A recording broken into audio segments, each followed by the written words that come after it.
This is Neeti from VLSI Expert, and today I'm going to present few topics on memory. So the topic of my discussion today is memory decoded.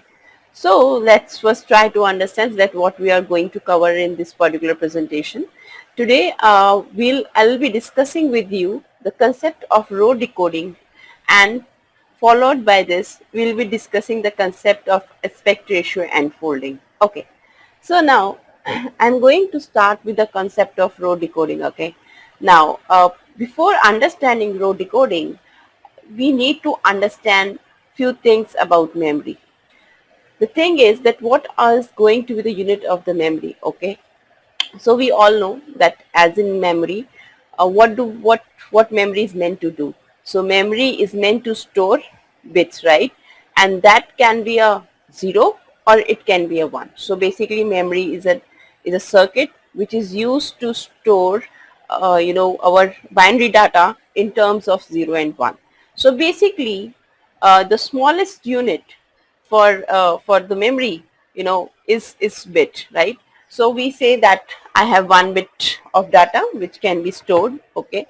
Now 1 bit, this 1 bit, it can either be 0 or it can be a 1. Okay. Now moving forward, the next unit which people often talk about is 1 byte. And in 1 byte, I have 8 bits. So for example, if I say to you 2 bytes, that means what? That means I'm going to have 8 multiplied by 2, that is equal to 16 bits. Okay. Now the next very important concept, and this is one concept where I find a lot of people getting confused with, is 1K. So when I'm talking about K, okay, so K represents kilo, okay, simply kilo. But mind, my dear friends, this kilo is not something which we talk to, to vegetable vendors. When you are buying vegetables, you say, give me the 1 kilo of this particular vegetable.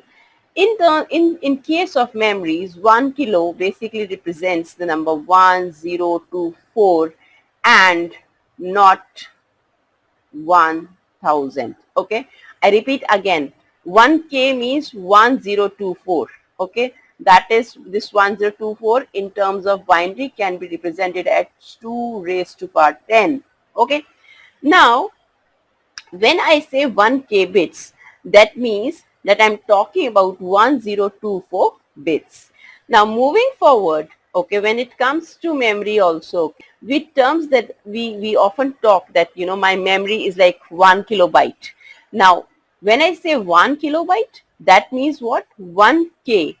1K, okay, so that means, as I told you, 1K is 1024. Just see to this, I'm not saying kilobits, okay, I'm saying kilobyte. So 1 kilo is basically representing 1024, and then I have bytes. As I told you, 1024 is 2 raised to power 10 and bytes is basically 8 bits. So in 1 kilobyte, if somebody asks you what is the total number of bits, then the total number of bits are going to be 1084 multiplied by 8. This is the total number of bits, okay, which 1 kilobyte holds, or in other terms, I can also write this as 2 raised to power 10 multiplied by 2 raised to power 3, because 8 can be represented as 2 raised to power 3, and I can tell that there are total 2 raised to power 13 bits. The next thing is megabyte, so which is represented as MB.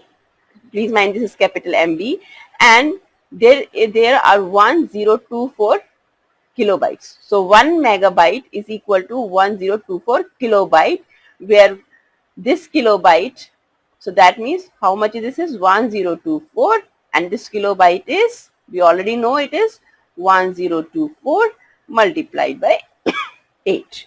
Moving to the, now if all these concepts are clear to you, now let's take an example where I say to you that I have 256 kilobits. So the first thing which you should be observed here, if somebody asks you what is the total number of bits, then what you have to do? You have to 256 multiplied by 1024, this much bits. Now, I can also represent this 256 kilobits as 32k into 8. So what I am representing here? I am representing 32 multiplied by k. You know what is k?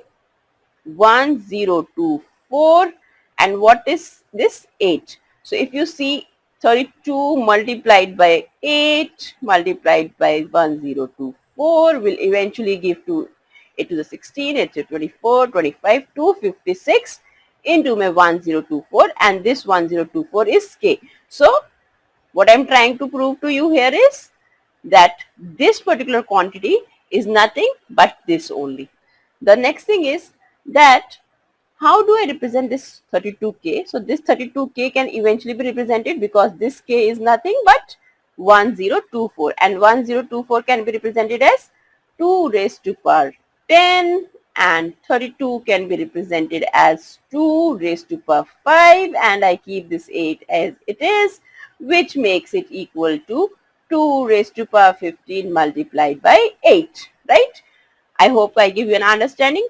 Or in other words, I can also present, because I know that this 8 bits, okay, this 8 bit is actually my 1 byte. So I can also write this particular thing as 32 kilobyte. Why kilobyte? Because 32 kilo means 1024 and my byte means 8. So which is eventually nothing but this only. Okay. So 32k multiplied by 8. Okay. So I hope I am able to give you some understanding over the units which are being used in the memory, which is very, very important.